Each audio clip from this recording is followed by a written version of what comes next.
O Tribuna desta sexta-feira também traz um alerta para as famílias brasileiras.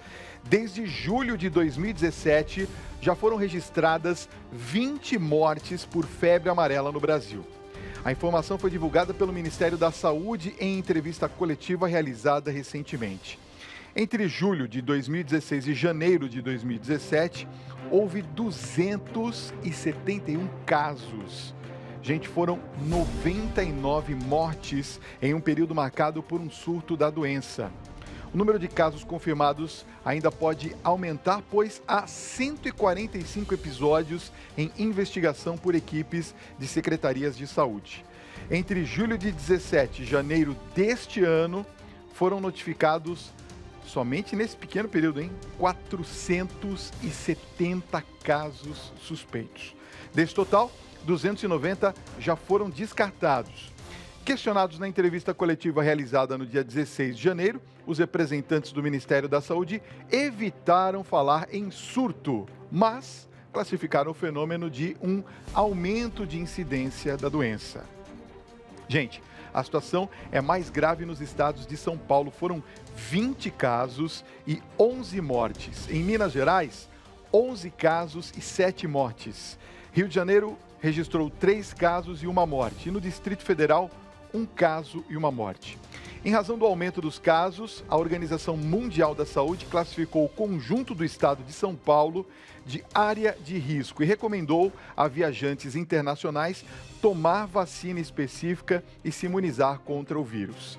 Quem vai conversar agora aqui no Tribuna sobre esse importante assunto é o infectologista e ex-ministro da Saúde do Brasil, Alexandre Padilha. E eu quero que você já participe. Coloca aqui pra gente, por favor, Tiago, 11 95033 6870 é o nosso telefone, o WhatsApp já disponível. Estamos falando ao vivo, são 8 horas e 31 minutos, começando este nosso Tribuna Independente de sexta-feira, trazendo esse importante assunto para o debate, e ele está feito especialmente para você.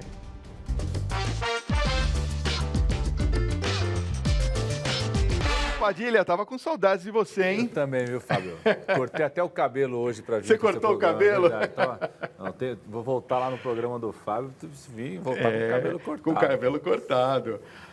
Padilha, vamos começar de uma maneira bem didática, ver se a gente consegue explicar para a população, porque nós percebemos, principalmente aqui em São Paulo, capital, que houve realmente uma correria aos postos de saúde. Lá na minha região onde eu moro, lá na Vila Prudente, um absurdo, assim, filas intermináveis que viravam 3 ou 4 quarteirões. Eu fiquei realmente impressionado com isso.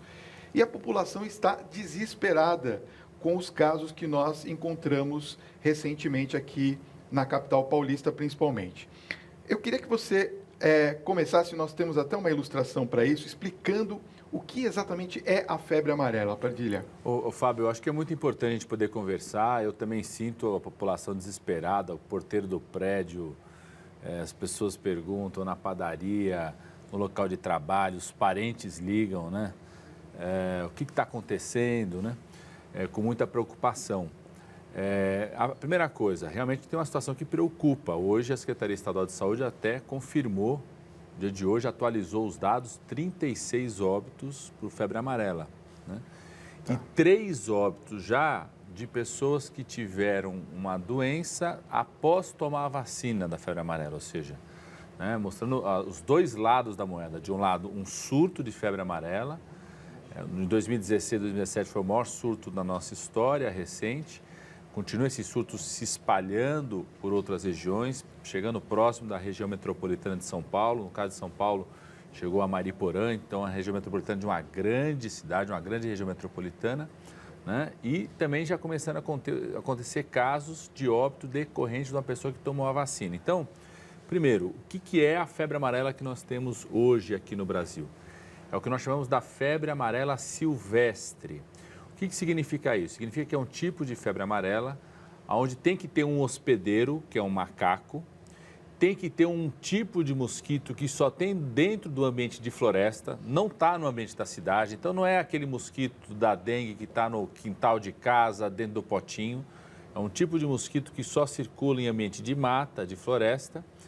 esse mosquito pica esse macaco e transmite a febre amarela para quem entra nesse mato, quem entra nessa floresta, né?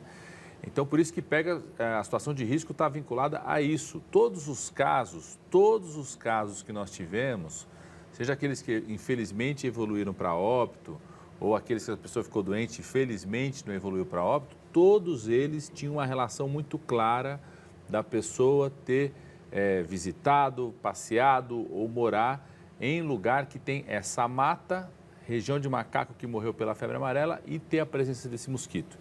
Não é o tipo de febre amarela urbana que nós já tivemos no Brasil, por exemplo, no final do século XIX, no começo do século XX, que o mosquito do Aedes aegypti, o mesmo da dengue, pode transmitir.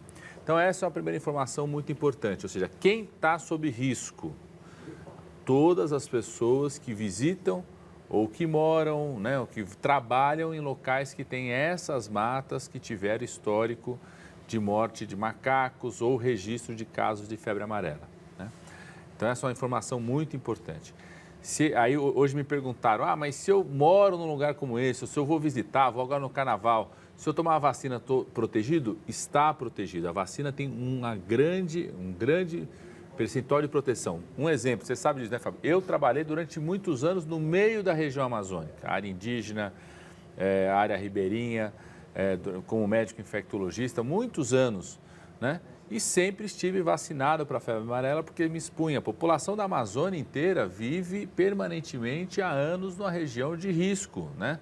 Nunca deixou de ser um risco a febre amarela silvestre na região amazônica brasileira inteira, só que a gente tem altas taxas de cobertura de vacinação. Então, as pessoas têm que ter muita clareza sobre isso. Se você for se expor nessa região, se você tomar a vacina, você está bem protegido, né?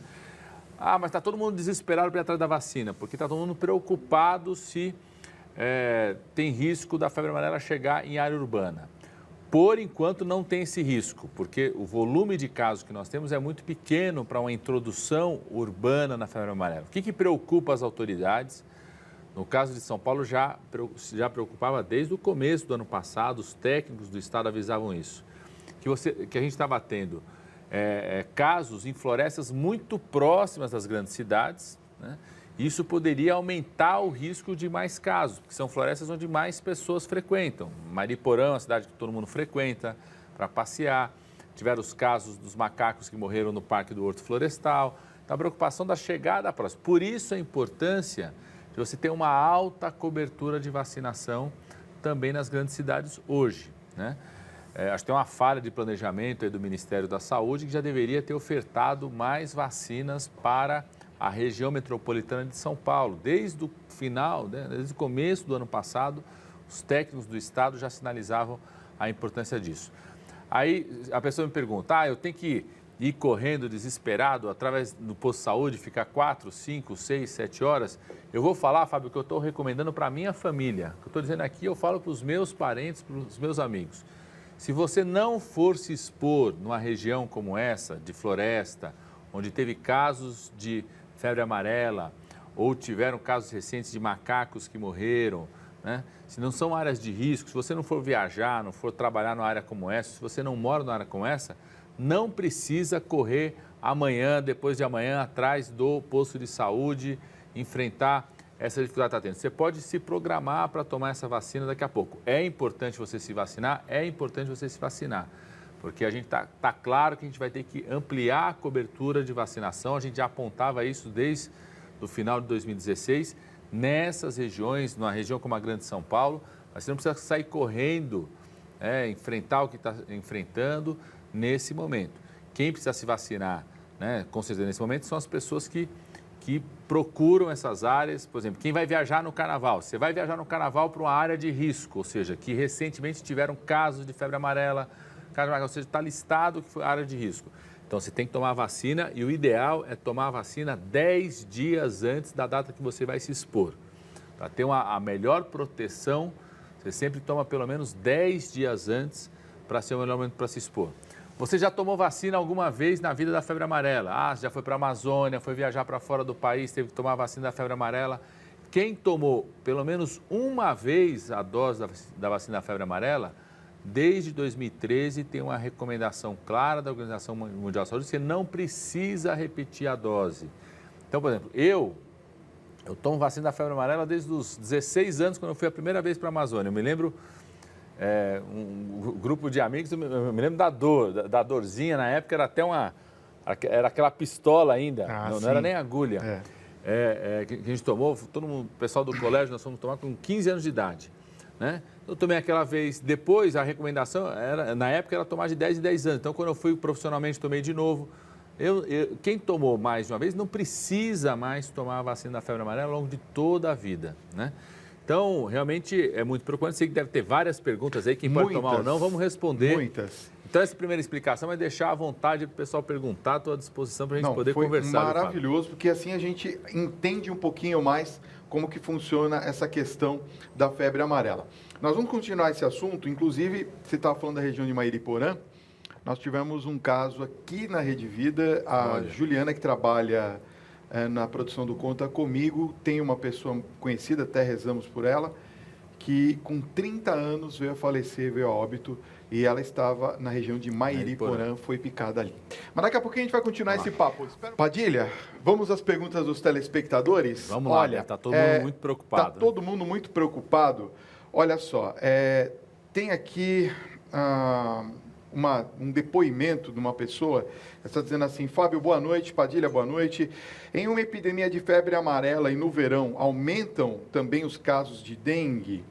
Por exemplo, se você não for alérgico, você pode tomar a vacina da febre amarela? Olha só, essa é uma pergunta importante, porque como o mosquito da dengue também pode transmitir a febre amarela urbana, não essa que nós estamos tendo agora, mas aquela que a gente tinha no final do século XIX, começo do século XX no Brasil, às vezes as pessoas podem associar, está aumentando uma, tem o risco de aumentar a outra. Não tem nenhuma relação uma com a outra, porque são mosquitos diferentes que transmitem. Tá. Então, o mosquito que está transmitindo a febre amarela silvestre, que é a que nós temos hoje, é um surto importante, preocupa assim, esse surto, não é o mesmo mosquito que transmite a dengue na área urbana. Então, não tem nenhuma relação uma com a outra. Segunda pergunta que ela faz: se você é alérgico, você pode tomar a vacina da febre amarela? A única contraindicação de alergia é se você é alérgico à proteína do ovo. Então, se você tem alergia à proteína do ovo, você não deve tomar a vacina da febre amarela. Só se você for uma pessoa que se exponha muito, né? Aí poderia avaliar o custo e benefício. Por exemplo, vive na região amazônica, vive num lugar de mata com alta transmissão, você poderia avaliar o custo-benefício, o risco e o benefício de tomar. Mas se você vive na área urbana, se expõe pouco, não se expõe a essa região, você não deve tomar se você tem alergia à proteína do ovo. Outros tipos de alergia não tem problema nenhum, né? Se você tem muita gente é alérgico ao pó, a algumas plantas, a pelo de gato, a várias coisas, a perfume, não tem problema nenhum. Pelo contrário, você deve tomar a vacina da febre amarela. Se você for se expor nesse momento, deve tomar 10 dias antes de se expor, de viajar para onde você vai, do local onde você pode se expor. Se você não for se expor nesse momento, espera passar um pouquinho, né, essa falta de planejamento que teve aí de produção de vacina, daqui a pouco deve se normalizar isso, espera passar um pouco, mas é importante, quem mora na região metropolitana de São Paulo está vacinado, porque pela primeira vez, depois de tanto tempo, a gente voltou a ter casos de febre amarela silvestre ainda em florestas dentro da região metropolitana de São Paulo, como é o caso da cidade de Mairiporã. Olha, tem muitas grávidas que estão escrevendo para a gente perguntando se podem tomar a vacina. Quem é gestante em qualquer momento da gravidez não deve tomar a vacina da febre amarela. Não deve tomar. Isso é muito importante. Vamos lembrar agora, já tem 3 casos de pessoas que foram tomar vacina e que morreram.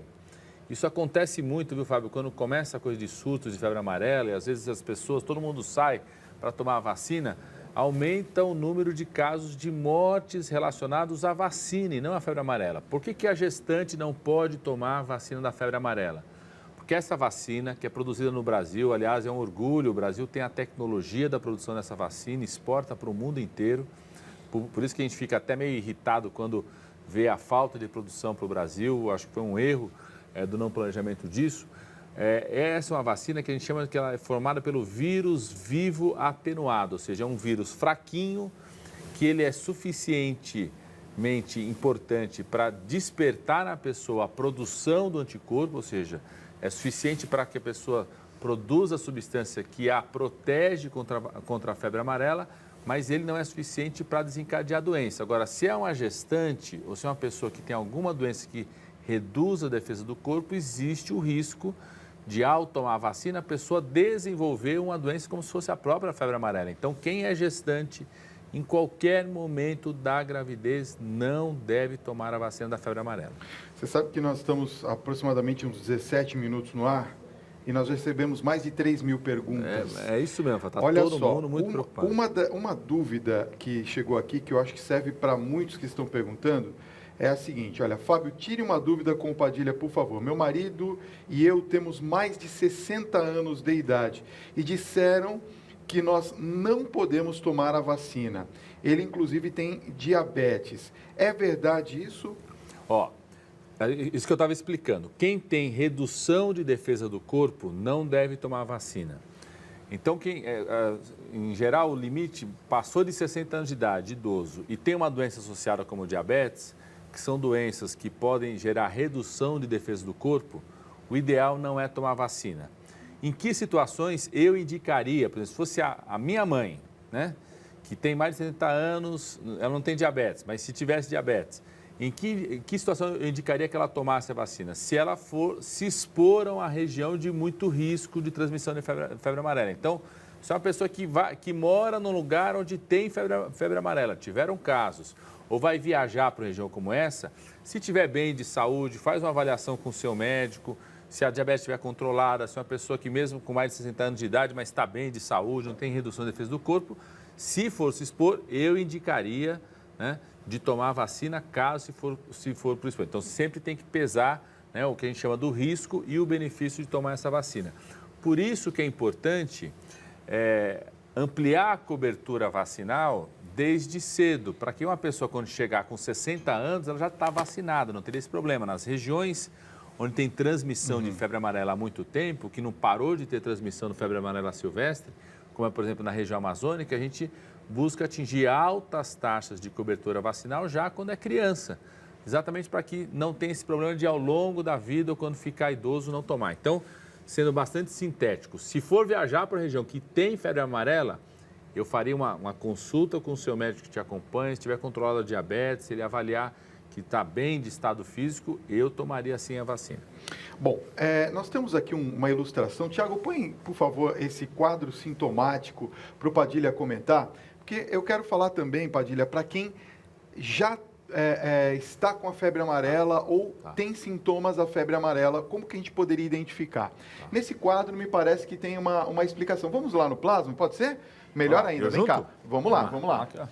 Vamos lá no plasma. Que aqui você... O negócio chique aqui. Não, aqui eu gostaria que você explicasse um pouquinho, porque aqui a gente elaborou um quadro mais para você dar uma explicação para a gente. Quais são os sintomas principais para identificar?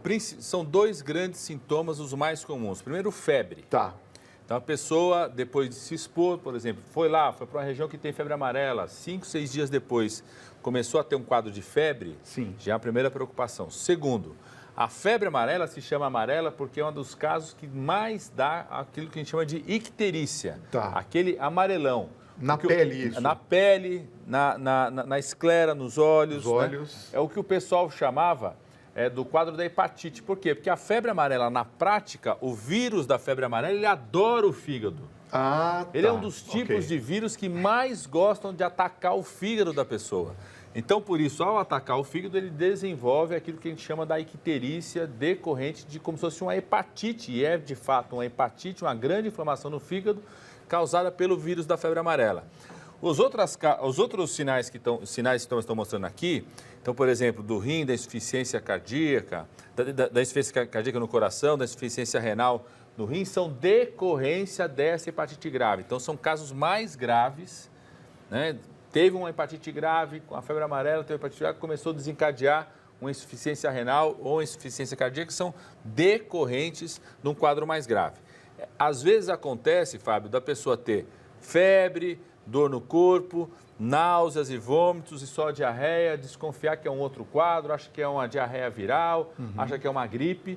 Então, duas questões são decisivas para suspeitar que seja febre amarela. A primeira, começou tendo febre, às vezes está com diarreia, náusea, vômito, teve em local que está tendo transmissão de febre amarela e não era vacinado, tem que desconfiar que é febre amarela. E segundo, se desenvolver icterícia ou amarelão no corpo, nas escleras, aí aumenta ainda mais o risco de que seja febre amarela. Agora, esses sintomas, qual que é o tempo de desenvolvimento desses sintomas? É imediato, Não, demora? Então, em geral, Fábio, a pessoa desenvolve de 5 a 7 dias depois da picada, da exposição. Começa com febre. Tá. E a icterícia também. Se aumentar a progressão, é uma progressão rápida. A febre amarela é um caso grave, pode gerar casos graves dessa hepatite. Pode ser hepatite extremamente grave, a pessoa tem que ir para um quadro de UTI, né, para ficar acompanhando na UTI, a insuficiência renal, começar a reduzir a urina. Então, tem a febre, começou a ter uma amarelidão no corpo e teve a exposição, tem que procurar de imediato o serviço médico, um hospital. O profissional de saúde tem que desconfiar. Essa é uma coisa também muito comum que acontecia. Como não estava todo mundo atento à febre amarela, às vezes chegava uma pessoa que é de São Paulo, por exemplo, que foi... Eu me lembro de um caso, não desse surto, há muitos anos atrás, nos finalzinho dos anos 90, foi um caso de um médico que tinha ido para a região de Brasília, tinha ido para a Chapada dos Veadeiros, se expôs, área de Cachoeira, não sei o que, veio para São Paulo, demorou para as pessoas desconfiarem que ele fosse febre amarela. Chegou para a gente, na hora a gente já desconfiava, porque tinha essa visão do risco de exposição, a gente coordenava o ambulatório dos viajantes aqui no Hospital das Clínicas em São Paulo, na Universidade de São Paulo, então a gente começou a desconfiar sobre isso e rapidamente viu que era o caso de febre amarela, mas às vezes o profissional de saúde não desconfiava.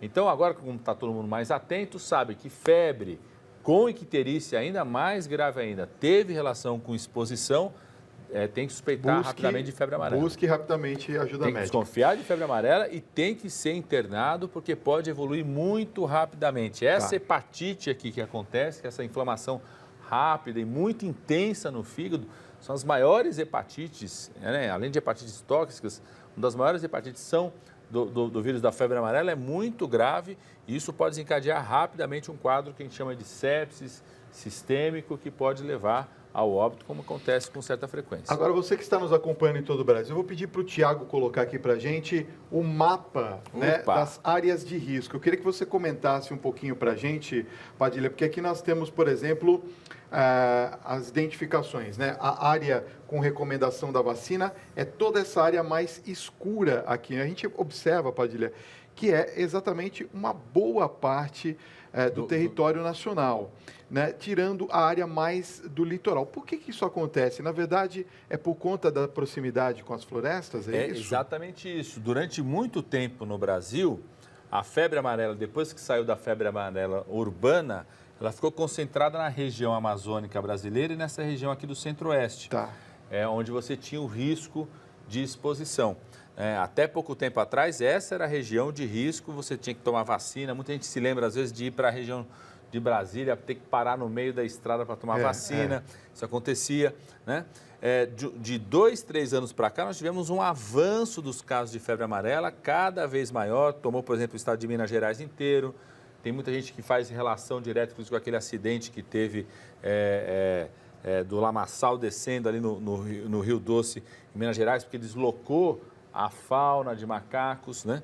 É um crescimento dos casos aqui para toda a região sul. Então, é onde está concentrado hoje. O que preocupa muito desde 2016? Esse avanço pelo estado de São Paulo. Que é aqui onde a gente está vendo essa parte avanço que vai vindo para cá já no sentido da capital. Aqui, por exemplo, essa imagem já vai avançar mais para cá, porque vai pegar a região de Campinas, que não está pegando aqui ainda, né? Essa região toda o Vale do Paraíba ainda não, mas toda essa região de Campinas certamente vai passar a ser uma área de recomendação de vacina, já é hoje de cobertura vacinal e com o tempo, né, já tem desde o ano passado uma recomendação de a gente ampliar a cobertura vacinal também na região metropolitana de São Paulo. E a Organização Mundial de Saúde já vê o estado de São Paulo inteiro como área de risco. A OMS hoje Se a pessoa vir para qualquer lugar do estado de São Paulo, está recomendando tomar vacina. Padilha, a gente tem 1 minuto. Eu queria que você desse uma recomendação, então, para quem está nesta área mais escura que está nos acompanhando agora. Qual que é a ação deles nesse momento, se ela está na área de recomendação da vacina? Quem está em área de recomendação da vacina tem que estar vacinado. Só quem não precisa estar vacinado seriam as pessoas que têm contraindicação dessa vacina. Quem são? Que se você vive na área de risco, crianças menores que 6 meses de idade. A partir dos 6 meses, a gente já recomenda, inclusive, se o risco é muito alto, estar vacinado, se não, pelo menos a partir dos 9 meses de idade. Tá. Segundo, gestantes não devem estar se vacinando. Por isso que é importante vacinar desde criança, porque quando já virar grávida, gestante já vai estar vacinado. E as pessoas que estejam tomando alguma medicação, tratamento para o câncer, alguma coisa que reduza a defesa do corpo, tem alguma doença que leva à redução da defesa do corpo, como, por exemplo, a infecção pelo HIV, né, outras doenças que a pessoa toma uma medicação que reduz a defesa do corpo, não deve se vacinar. Por isso que quem vive na região de risco que tem recomendação da vacina, deve vacinar a criança desde pequeno. Passou dos 6 meses de alto risco já está recomendado, acima de 9 meses, com certeza, já toma a vacina a partir dos 9 meses. Tomar a vacina, não esperar ficar adulto e ter algum tipo de contraindicação para estar protegido. Padilha, muito obrigado. Olha, eu acho que o Brasil inteiro, pelo menos agora, tem um pouco mais de calma e tranquilidade para que não saia aquela correria, né? A gente tem que ter calma nesse momento, né? Para a gente poder resolver as coisas da melhor maneira possível. Obrigado por você ter vindo, Fábio, viu? Estou à disposição. Você que deve 3 mil perguntas, deve ter muito mais perguntas. Estou à disposição. Está chegando o carnaval, o pessoal está começando a viajar, então estou à disposição para vir aqui mais vezes, Fábio. Vamos esclarecendo sobre a questão da febre amarela em outros momentos. Eu acho que é importante mesmo, está todo mundo muito preocupado sobre isso.